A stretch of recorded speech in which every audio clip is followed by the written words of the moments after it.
ஒரு காலத்துல நம்ம தாத்தா காலத்துல எல்லாம் ரோட்ல போறவங்க யாராவது கீழே மயங்கி விழுந்துட்டாங்கன்னு வைங்க, என்ன பண்ணுவோம்?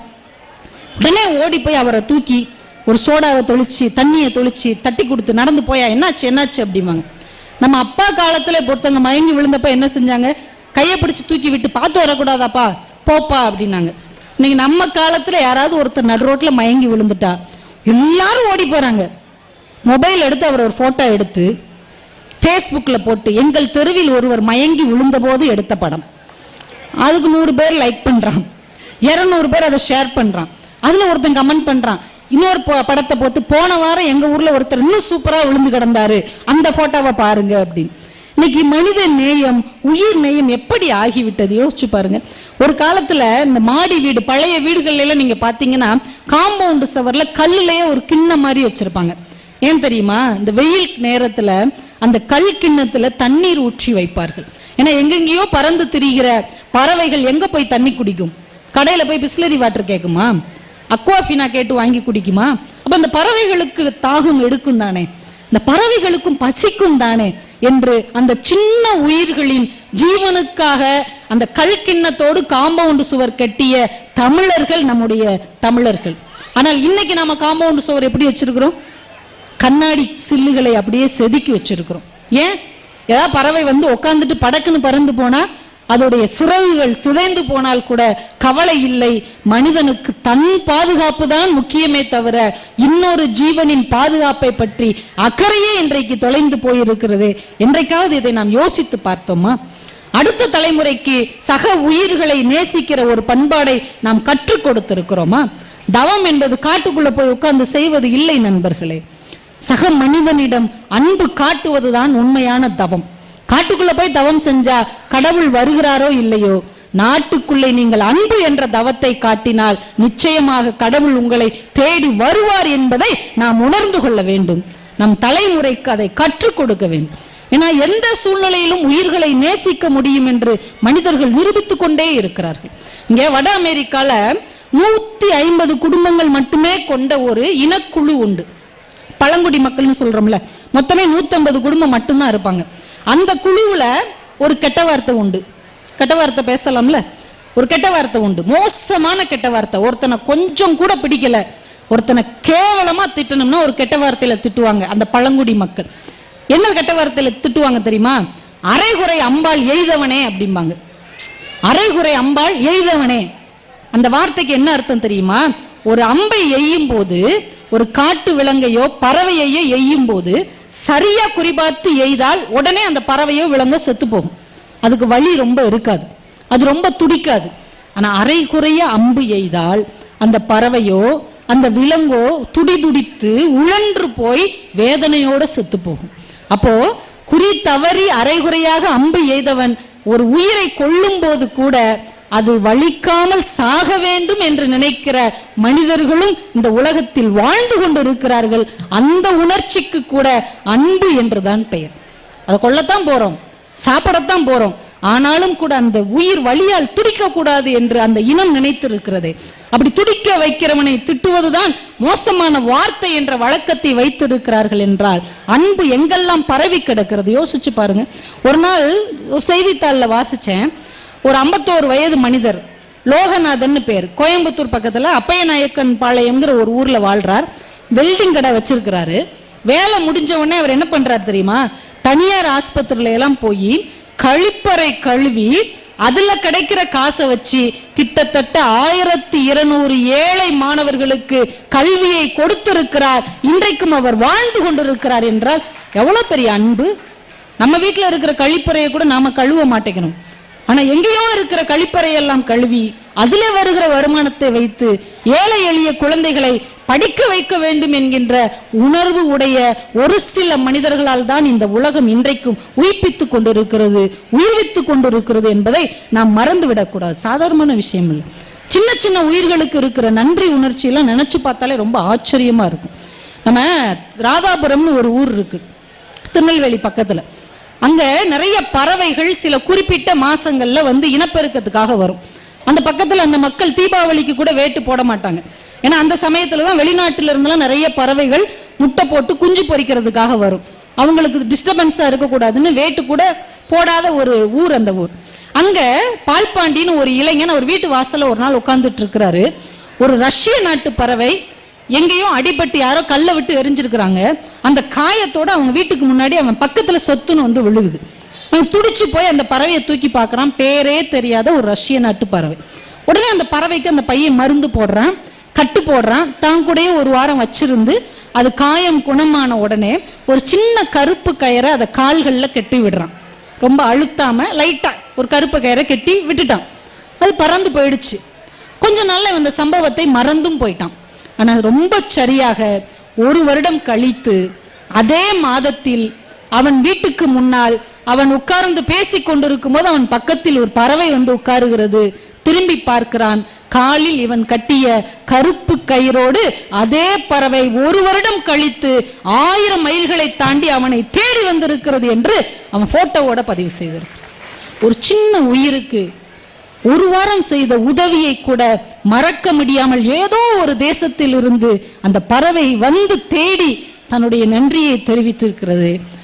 நாம் நம்மை பெற்றவர்களை, நம்மை வாழ வைத்துக் கொண்டிருக்கிறவர்களுக்கு என்ன நன்றியை தெரிவித்திருக்கிறோம் யோசிச்சு பாருங்க.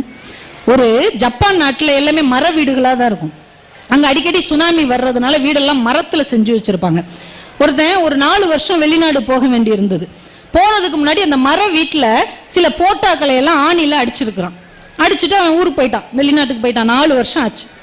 4 வருஷம் கழிச்சு திரும்ப வீட்டுக்கு வந்து கதவை திறக்கிறான். இந்த போட்டோவை அடிச்சிருந்தோம்ல ஆணியில, அதுக்கு பின்பக்கம் தற்செயலா போய் பார்க்கிறான். இவன் ஆணி அடிக்கும் போது அந்த ஆணியில அந்த பக்கம் இருந்த ஒரு பள்ளியுடைய கால்களோட சேர்த்து அடிச்சிட்டான். 4 வருஷத்துக்கு முன்னாடி அவன் அடித்த ஆணியிலே ஒரு பள்ளி மாட்டிக்கொண்டது. 4 வருஷம் கழிச்சு வந்து பார்த்தப்ப அந்த ஆணியில மாட்டிக்கொண்ட பள்ளி அப்படியே உயிரோடயே இருக்கிறது. எனக்கு ரொம்ப ஆச்சரியம். 4 வருஷத்துக்கு முன்னாடியில நம்ம இந்த ஆணியை அடிச்சோம், தெரியாம அடிச்சிட்டோம், இதுல ஒரு பள்ளி மாட்டி இருக்குது, ஆனா இன்னும் எப்படி இது உயிரோட இருக்கிறதுன்னு பார்த்துக்கிட்டே இருந்திருக்கிறான். சரியா மத்தியானம் 1 மணிக்கு எங்கேயோ இருந்து ஒரு பள்ளி தன் வாயில் சின்ன பூச்சியை கவி கொண்டு வந்து இந்த பள்ளியின் வாயில் ஊட்டி விட்டு போயிருக்கிறது. சரியா சாயந்தரம் 7 மணிக்கு இன்னொரு பள்ளி எங்க இருந்தோ வந்து தன் வாயில ஒரு சின்ன உணவு துண்டத்தை கொண்டு வந்து இந்த பள்ளிக்கு ஊட்டி விட்டு போயிருக்கிறது. 1 நாள் 2 நாள் 3 நாள் இல்லை நண்பர்களே, 4 வருடங்கள் தன் இனத்தை சேர்ந்த ஒரு உயிர் செத்து விடக்கூடாது என்பதற்காக அந்த பள்ளிகள் உற்சாகமாக விடைவிடாமல் அந்த பள்ளிக்கு உதவி செய்திருக்கிறது, உணவை ஊட்டி விட்டிருக்கிறது. ஆனால் இன்றைக்கு நாம் வாழ்வதற்காக, நாம் இன்றைக்கு உயிரோடு இருப்பதற்காக தன்னுடைய எல்லாவற்றையும் நமக்கு தர தயாராக இருந்த நம்முடைய பெற்றோர்கள், நம்முடைய வீட்டிலே இருக்கக்கூடிய முதியவர்கள், நம்மை வளர்த்த பெரியவர்களுக்கு எவ்வளவு நேரத்தை நாம் ஒதுக்கி இருக்கிறோம், அவர்களுக்கு நம்முடைய நன்றியை எப்படி செலுத்தி இருக்கிறோம், அவர்களுக்கான மரியாதையை நம் அடுத்த தலைமுறையிடம் எப்படி கொண்டு சேர்த்து இருக்கிறோம். அன்னைக்கா யோசிச்சு பார்க்கிறோமா? தி ஜானகிராமன் ஒரு தமிழ் எழுத்தாளருங்க, அற்புதமான படைப்பாளி. நீங்க அவங்க கதையெல்லாம் படிக்கணும், படிச்சு நம்ம குழந்தைகளுக்கு சொல்லிக் கொடுக்கணும். நல்ல கதைகளை படிக்க பயிற்றுவிக்க வேண்டும். பாட புத்தகம் மட்டும் உலகம் இல்லை, பாட புத்தகத்தை தாண்டியும் ஒரு உன்னதமான உலகம் இருக்கிறது. அது புத்தகங்களால் ஆன உலகம் என்பதை நம் பிள்ளைகளுக்கு நாம் சொல்லிக் கொடுக்க வேண்டும். அவருடைய கதைகளிலே ஒரு ஆக சிறந்த ஒரு கதை உண்டு, சிலிர்ப்பு அப்படின்னு பேர். நிறைய பேர் படிச்சிருக்கலாம், வாய்ப்பு இருந்த படிங்க. சிலிர்ப்பு. ஒரு தகப்பன் தன்னுடைய அத்தை வீட்டுக்கு போன 5 வயசு மகனை கூப்பிடுறதுக்காக போறார். பெங்களூர் வரைக்கும் போயிருந்திருக்கிறான். 1 வார லீவுல குடும்பத்தை பிரிஞ்சு அந்த 5 வயசு பையன் இவருடைய அத்தை வீட்டுக்கு போயிருக்கான். அந்த பையனை இவர் கூப்பிட்டுட்டு ட்ரெயின்ல வரார். இது மாயவரம் வரைக்கும் வரக்கூடிய ஒரு ட்ரெயின். இந்த ட்ரெயின்ல அவனை உட்கார வச்ச உடனே முகம் கொஞ்சம் வாடி போயிருக்குது. ஏன்னா 1 வாரம் அம்மாவை பார்க்காம இருந்திருக்கிறான் இல்லையா, 5 வயசு குழந்தை. அது ஆம்பளை பசங்களுக்கு அம்மானா ரொம்ப செல்லம் வேற. இப்போ கொஞ்சம் சோர்ந்து இருக்கிறான். உடனே இவனுக்கு பார்க்கும் போது வருத்தமா இருக்குது. தான் பிள்ளைய பார்க்கும் போதே ஒரு அனாதை மாதிரி தெரியுது. அம்மாவை புரிந்த எல்லா குழந்தைகளும் அனாதை தானே, அதனால என்ன நாளைக்குள்ள அவங்க அம்மாவை பாத்திர போறான் அப்படின்ட்டு மடியில படுக்க சொல்றாரு. எனக்கு ஆரஞ்சு பழம் வேணும், எனக்கு ஆரஞ்சு பழம் வேணும்னு அடம் பிடிக்கிறான். அதுக்குள்ள ட்ரெயின் கிளம்பிடுச்சு. டேய் ட்ரெயின் கிளம்பிடுச்சு, இப்போ போய் கேட்கறேன், நீ எனக்கு எப்படியாவது வாங்கி கொடுன்னு அடம் பிடிச்சிட்டே இருக்கிறான். அடுத்த ஸ்டேஷன்ல நிற்கும் போது ஒரு ஆரஞ்சு பழம் வாங்கி அப்பா கொடுக்குறார். அதை வேகமா வாங்கி மடியில வச்சுக்கிறான். சாப்பிட்றா, உரிச்சு தரவா? இல்ல இல்ல, அம்மாவை பார்த்து ரொம்ப நாள் ஆச்சுல, நான் அம்மா கையில கொடுத்து அம்மாவை உரிச்சு தர சொல்லி சாப்பிடுவேன், அப்பதான் எனக்கு ரொம்ப பிடிக்கும் அப்படின்றான். சரி சந்தோஷம், மடியில படுத்து தூங்கிடுறான். அடுத்த ஸ்டேஷன்ல ஒரு நடுத்தர வயது உள்ள ஒரு பெண்மணி, ஒரு ஒல்லியா ஒரு சின்ன பிள்ளை, ஒரு 9 வயசு இருக்கும், ஒல்லியா கருப்பா, ஒரு சீட்டி பாவாடையும் சட்டையும் போட்டு கையில ஒரு பாவடையும் சட்டையும் சுருட்டி வச்சுக்கிட்டு ஏறுறாங்க. இவங்களுக்கு எதிர்க்க உட்காடுறாங்க. அந்த பிள்ளையை பார்த்தாலே பரிதாபமா இருக்குது. கழுத்துல ஒரு கருப்பு மணி, கையில ஒரு கருப்பு வளையல் போட்டு சாப்பிட்டே 4-5 நாள் ஆன மாதிரியான ஒரு முகத்தோட அப்படியே அந்த பிள்ளை உட்காந்துருக்கு. இந்த அம்மா நல்லா போல்டா இருக்கிறாங்க. இந்த அம்மா கேட்குறாங்க, சார் நீங்க எங்க வரைக்கும் வருவீங்க? மாயவரம் வரைக்கும் வருவீங்களா? இல்லைங்க, நான் கும்பகோணத்துல இறங்கிடுவேன். ஏன்? இல்லை இந்த பிள்ளைய மாயவரத்துல ஒருத்தர்கிட்ட ஒப்படைக்கணும். ஏன்? இல்லை இந்த பிள்ளை கல்கத்தா போகுது. கல்கத்தா எதுக்கு போகுது? அங்க ஒரு பணக்காரர் வீட்டுல வீட்டு வேலை செய்யறதுக்காக போகுது. 9 வயசு பிள்ளை வீட்டு வேலை செய்ய போகுதா? ஆமா. பாப்பா உன் பேர் என்ன? என் பேர் காமாட்சி அப்படிங்குது. இவருக்கு கொஞ்சம் ஸ்டன் ஆகுது, ஏன்னா இவர் தங்கச்சி பேர் காமாட்சி. அப்படியாம்மா, நீ என்னம்மா வேலை பார்ப்ப? நான் நல்லா கோலம் போடுவேன், குழந்தைகளை எல்லாம் பார்த்துக்குவேன், இட்லி தோசைக்கு மாவு அரைப்பேன், துணியெல்லாம் துவைச்சு போடுவேன். 9 வயசு குழந்தை செய்யற வேலையா? உனக்கு சாப்பாடெல்லாம் நல்லா போடுறாங்களாம்மா? உன்னை பார்த்தா சாப்பிட்ட மாதிரியே இல்லையே, ஏன் நீ வேலைக்கு போற? இல்லை, எனக்கு 3 அக்கா, 2 அண்ணன், ஒரு தம்பி, ஒரு தங்கச்சி, எல்லாரையும் எங்க அம்மா அப்பாவால வளர்க்க முடியல, அதனால என்னை வீட்டு வேலைக்கு அனுப்புறாங்க. சரி, அங்க என்ன தருவாங்க? அங்க 3 வேளை சாப்பாடு போடுவாங்க, தீபாவளி பொங்கலுக்கு ட்ரெஸ் எடுத்து தருவாங்க. இதுக்கு முன்னாடி கல்கத்தா போயிருக்கியா? போனதே இல்லை. இதுக்கு முன்னாடி இந்த வேலை நீ பார்த்திருக்கியா? ஆமா, ஒரு ஜட்ஜி வீட்டுல 3 வருஷம் இந்த வேலை தான் பார்த்துட்டு இருந்தேன்.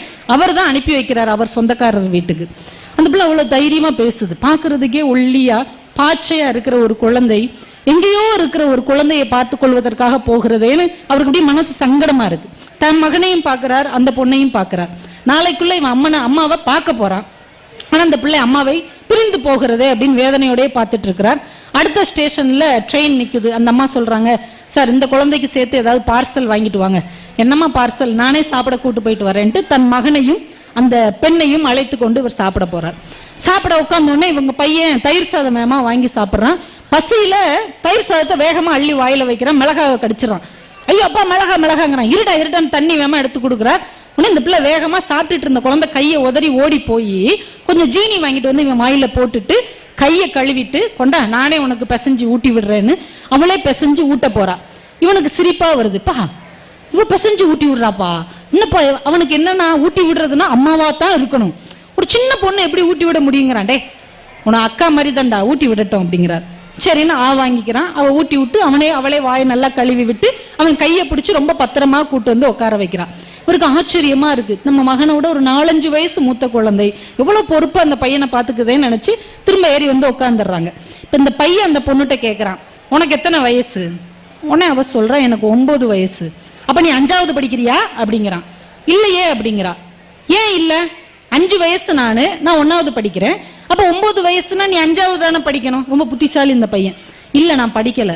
படிக்காம நீ என்ன செய்யற? நான் வேலைக்கு போறேன்.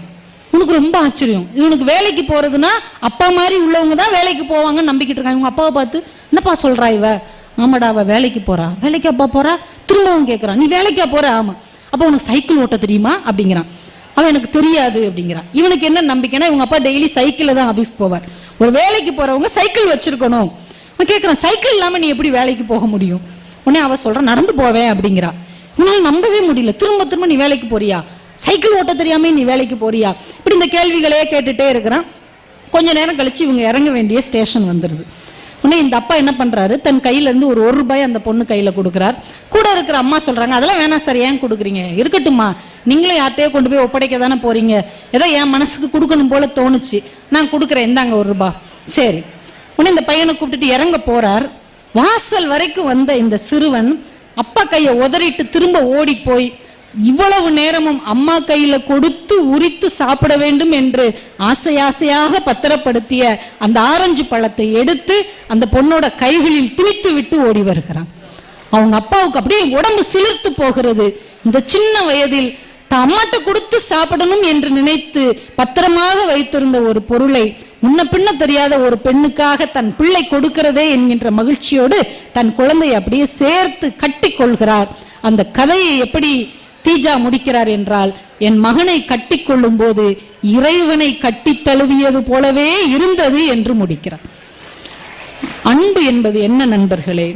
முன்பின் அறிமுகம் இல்லாத ஒரு மனிதரிடம் எந்த எதிர்பார்ப்பும் இல்லாமல் உதவி செய்வதற்கு பெயர்தான் அன்பு என்பதை அந்த சிலிர்ப்பு என்கின்ற சிறுகதை மிகச் சிறப்பாக எடுத்து காட்டி இருக்கிறது. என்றால் நாம் சின்ன சின்ன மனிதர்களிடம் சாதாரண எளிய மனிதர்களிடம் அன்பை செலுத்துவதற்கான சூட்சுமத்தை நம் பிள்ளைகளுக்கு சொல்லிக் கொடுக்க வேண்டும். அதுதான் ரொம்ப முக்கியம். ஆனால் நமக்கு அன்பு செலுத்தியவர்களிடம், நமக்காக தன் நேரத்தையும் பணத்தையும் உழைப்பையும் கொடுத்தவர்களிடம் நாம் அன்பை திரும்ப செலுத்தி இருக்கிறோமா என்பது இன்றைக்கு பெரிய கேள்வியாக இருக்கிறது. அவ்வை ஒரு வார்த்தை சொல்வாங்க, உலகத்திலேயே எது கொடிது தெரியுமா? கொடிது கொடிது வறுமை கொடிது, அதனினும் கொடிது இளமையில் வறுமை என்று சொல்லுவார். உண்மையிலே என்னை கேட்டா நான் சொல்லுவேன், அதை விட கொடிது என்ன தெரியுமா? கொடிது கொடிது தனிமை கொடிது, அதனினும் கொடிது முதுமையில் தனிமை. வயசான காலத்துல நிறைய பெரியவர்களுக்கு இன்னைக்கு என்ன பிரச்சனை தெரியுமா? பணம் காசு கூட பிரச்சனை இல்லை, தன்னோடு பேசுவதற்கு ஒரு சக மனிதர்கள் இல்லாததுதான் இன்றைக்கு முதியவர்களின் பெரிய பிரச்சனையாக இருக்கிறது. வீட்டில் உட்கார்ந்து அவங்க சுவர்கிட்டையும் டிவி கிட்டையும் பேசிக்கொண்டிருக்கிற ஒரு சூழலை நாம் இன்றைக்கு உருவாக்கி இருக்கிறோம். ஒரு விஷயத்தை சொல்லி நான் நிறைவு செய்ய ஆசைப்படுகிறேன். ஒரு அமெரிக்க கவிஞன் ஒரு கவிதை எழுதினார், ஒரு ஆங்கில கவிஞன். அவருக்கு ரிச்சர்ட் ஹில் அப்படின்னு ஒரு பெயர். ரிச்சர்ட் ஹில் என்கின்ற அந்த ஆங்கில கவிஞன் ஒரு முதிய ஒரு பெண்மணியின் உணர்வுகளை ஒரு சின்ன கவிதையில் எழுதுகிறார். அந்த மூதாட்டிக்கு பழகிறதுக்கு யாருமே இல்லை, அவங்களுக்கு 80 வயசு ஆகிறது, பேச்சு துணைக்கு யாருமே இல்லை, அக்கம் பக்கத்து மனிதர்கள் கூட அவங்க கிட்ட பழகிறதுக்கான வாய்ப்பு இல்லாத ஒரு சூழலில் அந்த மூதாட்டி வாழ்ந்து கொண்டிருக்கிறார்கள். யாருக்கிட்ட அவங்க பேசுவாங்க அப்படின்னா, இரவு வரைக்கும் டிவி பார்த்துக்கிட்டே இருப்பாங்க. தூங்குறதுக்கு முன்னாடி அந்த தொலைக்காட்சியிலே ஒரு இளைஞன் செய்தி வாசிப்பான். அந்த செய்தி வாசிக்கிற இளைஞன் செய்தியை வாசித்து முடிச்ச உடனே குட் நைட் அப்படின்னு சொல்லுவான். அது வரைக்கும் இந்த அம்மா காத்திருந்து குட் நைட் அப்படின்னு சொல்லிட்டு தூங்க போவாங்க. தினமும் அவங்க இதை செஞ்சிருக்கிறாங்க. ஏதோ இவங்களுக்கே அந்த டிவியில வர்ற இளைஞன் குட் நைட் சொல்ல மாதிரி இவங்களுக்காகவே அந்த இளைஞன் இரவு நேரத்திலே குட் நைட் சொல்றதா கற்பனை பண்ணிட்டு ஒவ்வொரு நாள் இரவும் அந்த டிவியில வருகிற இளைஞனுக்கு குட் நைட் சொல்லிட்டு அவங்க தூங்க போவாங்க. அவங்களுக்கு அந்த டிவியில தெரிகிற இளைஞன் மட்டும்தான் அந்த நேரத்திலே ஒரு துணையாக இருந்திருக்கிறான். இப்போ ஒரு கவிதையை அவர் முடிக்கிறார், அந்த ரிச்சர்ட் ஹில்லுடைய கவிதை. அந்த அம்மாவுக்கு பேரு ஓ நெயில்.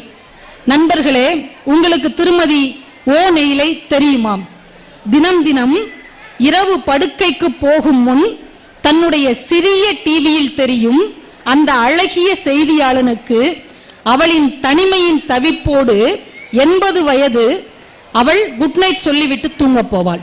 தன் சிறிய டிவியில் தெரிகிற அந்த அழகான செய்தியாளனுக்கு தினமும் தன் 80 வயது தனிமையை சுமந்து கொண்டு அவனுக்கு குட் நைட் சொல்லிவிட்டு தூங்க போவாள். ஒரு நாள் திருமதி ஓ நெயில் இறந்து போனார்கள். அந்த பெண்மணியின் சவ அடக்கத்துக்கு கூட அந்த டிவி இளைஞன் வரவில்லை என்று அவர் முடித்திருந்தார். இப்ப டிவியிலே வருகிற ஒரு மனிதனை தனக்கு உறவாக நினைத்து கொள்ளக்கூடிய ஒரு முதுமையின் தனிமை ஒரு பெண்மணியை படுத்தி கொண்டிருக்கிறது என்றால், இன்றைக்கும் நம்முடைய தேசத்தில் முதுமையின் தனிமையோடு நம்முடைய பெற்றோர்கள், நம்முடைய தாத்தா பாட்டிகள் தவித்துக் கொண்டிருக்கிறார்கள். நாம் எங்கெங்கோ மனிதநேயத்தை பற்றி, சகிப்புத்தன்மையை பற்றி, அன்பை பற்றி பேசிக் கொண்டிருக்கிறோம். ஆனால் நம்மோடு வாழுகிற அந்த உயிரை பற்றி யோசித்திருக்கிறோமா? நான் செய்தித்தாளில் படித்த, வாட்ஸ்அப்பில் பகிரப்பட்ட அந்த செய்தியை சொல்லி முடிக்கிறேன். இது நடந்த செய்தி. மும்பையை சேர்ந்த ஒரு இளைஞன், தன்னுடைய அம்மாவால் வளர்க்கப்பட்டவன். அப்பா இல்லாம அம்மா தான் வளர்த்திருக்கிறாங்க. நல்லா படிச்சு நிறைய சம்பாதிக்கிறான். அமெரிக்கால செட்டில் ஆயிட்டான் மனைவி குழந்தைகளோட. அம்மாவுக்கு மும்பையில ஒரு அப்பார்ட்மெண்ட்ல நல்ல ஒரு பிளாட் வாங்கி கொடுத்துட்டான். மாசம் மாசம் அவங்களுக்கு 50,000 பணம் அனுப்பிடுறான். அவங்களுக்கு என்ன தேவையோ எல்லாத்துக்கும் பணம் அனுப்பிடுறான். அவங்க அம்மா வசதியா தான் வாழ்ந்துட்டு இருக்காங்க. ஒரு நாள் அவங்க அம்மா ஃபோன் பண்றாங்க. ஃபோன் அட்டன் பண்றான். என்னம்மா சொல்லு அப்படின்னு. இங்க தனியா இருக்கிறது கஷ்டமா இருக்குடா, என்னை முதியோர் இல்லத்துல சேர்த்துரு, அங்கேயாவது எனக்கு பேச்சு துணைக்கு ஆள் இருப்பாங்கல்ல அப்படின்றாங்க. இவனுக்கு ரொம்ப கோவம் வருது. என்னை அவமானப்படுத்தணுங்கிறதுக்காக இப்படி சொல்றியா? உனக்கு எவ்வளவு பணம் அனுப்புறேன், எவ்வளவு பெரிய அப்பார்ட்மெண்ட்ல உனக்கு ஒரு பிளாட் வாங்கி கொடுத்துருக்கிறேன், ஒரு வேலைக்காரி நீ வச்சுக்க வேண்டியதானே? இல்லடா, இங்க யாரை பார்த்தாலும் பயமா இருக்கு, அது வேலைக்காரி தான் எஜமானி அம்மாவை சாப்பிடும் போதே கொண்டுறாங்கன்னு பேப்பர்ல வருது, எனக்கு பயமா இருக்குதுடா, என்னை முதியோர் இல்லத்துல சேர்த்துரு, இந்த மாதிரி பேசுறதா இருந்தா இனிமே என் கூட பேசாத அப்படின்னு போனை கட் பண்ணிடுறான்.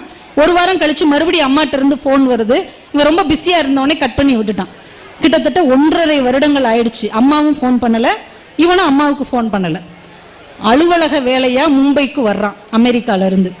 வந்த இடத்துல யோசிக்கிறான், அம்மா இங்க தானே இருக்கிறாங்க, ரொம்ப நாள் ஆச்சு அம்மாட்ட பேசி, ஒரு எட்டு பார்த்துட்டு போயிடுவோன்ட்டு போறான். காலிங் பெல்ல அடிக்கிறான். ரிங் போயிட்டே இருக்குது. உள்ள இருந்து யாருமே கதவை திறக்கல. அவன் இன்னொரு கீ எதிர்த்த பிளாட்ல கொடுத்து வச்சிருக்கிறான். அதை போய் வாங்கி கதவை திறந்து உள்ள போறான். டிவி ஓடிக்கொண்டிருக்கிறது, ஏசி ஓடிக்கொண்டிருக்கிறது.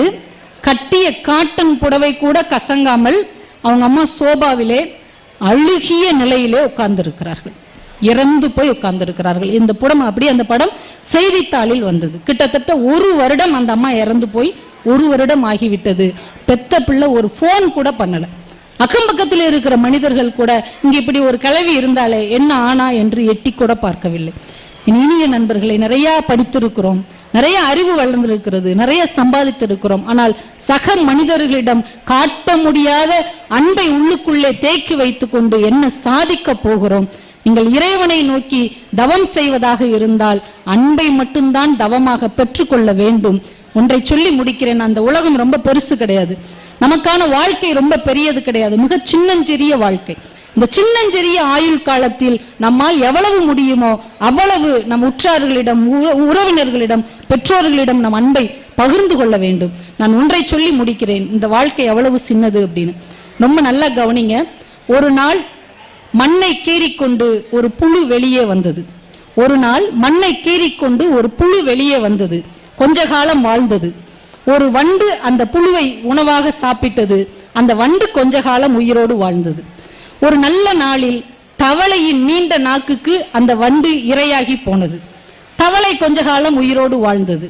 ஒரு நல்ல மழைக்காலத்தில் ஒரு பாம்பின் வயிற்றுக்கு இரையாக இந்த தவளை மாறி போனது.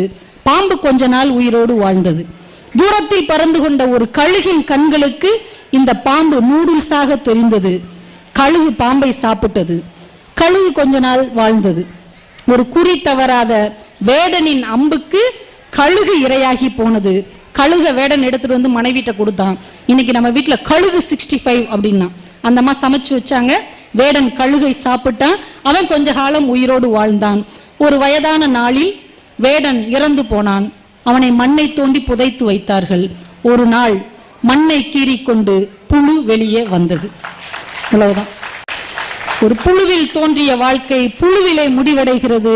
இடைப்பட்ட காலத்தை அன்பினால் நிரப்புவோம். அன்பில் சிறந்த தவம் இல்லை, அன்பினால் கிடைக்காத வரம் எதுவும் இல்லை என்று சொல்லி சொல்வேந்தர் ஐயா அவர்களையும் என் இலக்கிய ஆசான் திரு ராமச்சந்திரன் ஐயா அவர்களையும் அம்மா அவர்களையும் மீண்டும் ஒரு முறை வணங்கி வாய்ப்புக்கு நன்றி கூறி விடைபெறுகிறேன். நன்றி, வணக்கம்.